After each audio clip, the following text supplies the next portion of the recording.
Displaying the form of true champions, the Los Angeles Lakers turned the Western Conference playoffs into their personal playground, winning 11 straight games. While the Detroit Pistons faced a bumpier path to the finals, scratching and clawing their way with a bulletproof defense that has landed them back in the spotlight of the NBA Finals.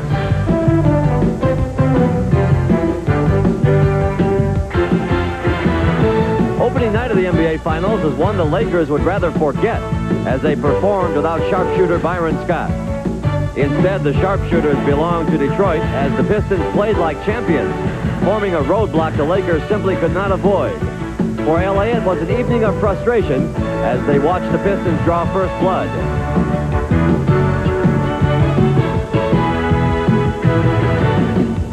The Pistons' impressive performance in Game 1 drew rave reviews in Motown. And now it's the defending champions who must rise to the occasion one more time.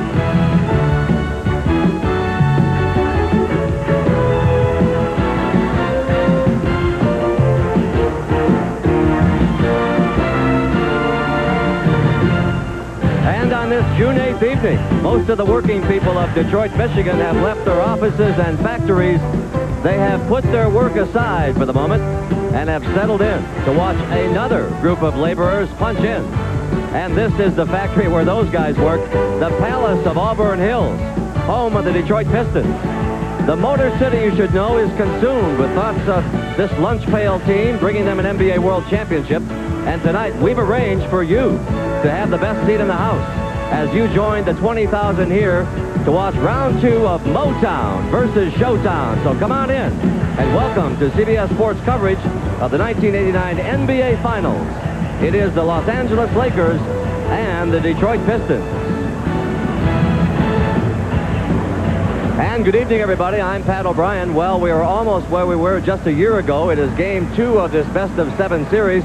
The Pistons lead the series 1-0. The difference is that last year the Pistons had stolen Game 1 at the Forum in Inglewood, California.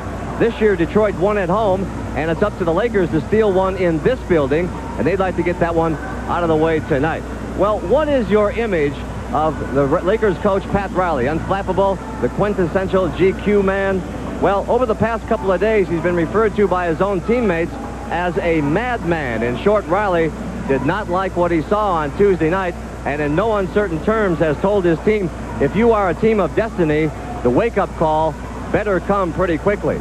Well, fortunately for Riley and the Lakers, the team employs a guy named Earvin Magic Johnson, who they are counting on to show why he was this year's MVP.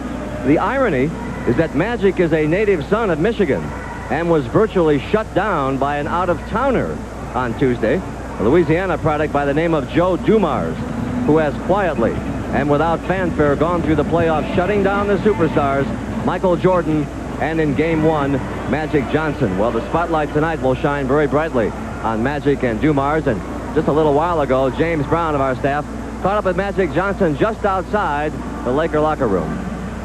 Magic, speculation is that you're going to take more responsibility on your shoulders tonight. What exactly does that mean? Well, that has to do with that I have to be involved in everything. I think I have to rebound a little bit more to take it off the board and get myself and get the team into a transition game, get some more easier, whether it be baskets or shots for ourselves.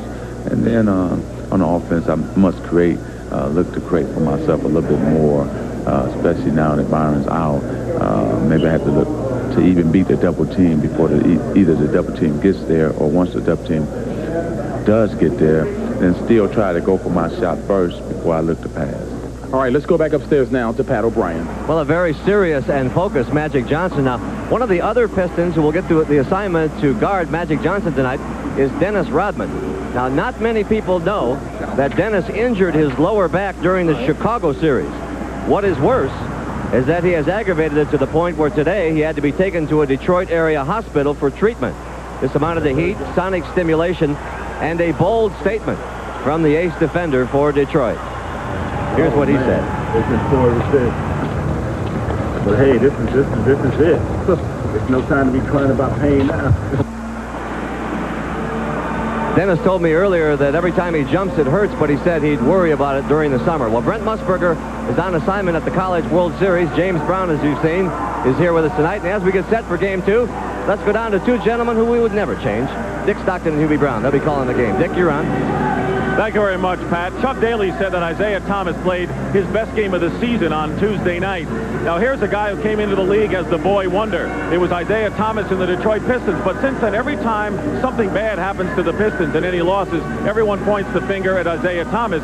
In effect, he has been a villain in some instances, and you remember some of the controversies throughout the year. But I think it's time to bring him back because he is still the heartblood of this club. He is the man who sets the tone. He took the pressure off a lot of his teammates in game number 1, and you have to remember he is only 6'1". He is hurt now, and he plays hurt. A most durable star indeed is Isaiah Thomas, and he may be misunderstood at times, but if the Pistons are to win, he is going to be the man that's going to make it happen. Now, in game number 1, Isaiah was hardly the only man in a great guard triumvirate of a high-octane performance.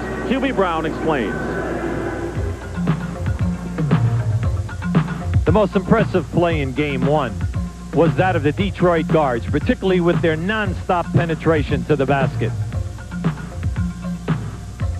The big three of Isaiah Thomas, Joe Dumars, and Vinnie Johnson all had big nights offensively. But beyond that, it should be noted that their tireless defense drew 7 charges for offensive fouls on the Lakers.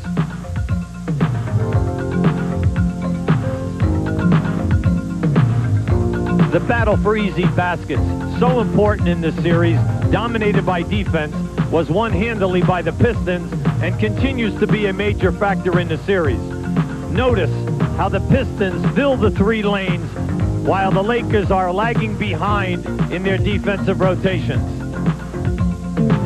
And finally, the Pistons' interior defense of Magic Johnson left the Lakers frustrated and confused at times, a problem the Lakers must overcome in Game 2.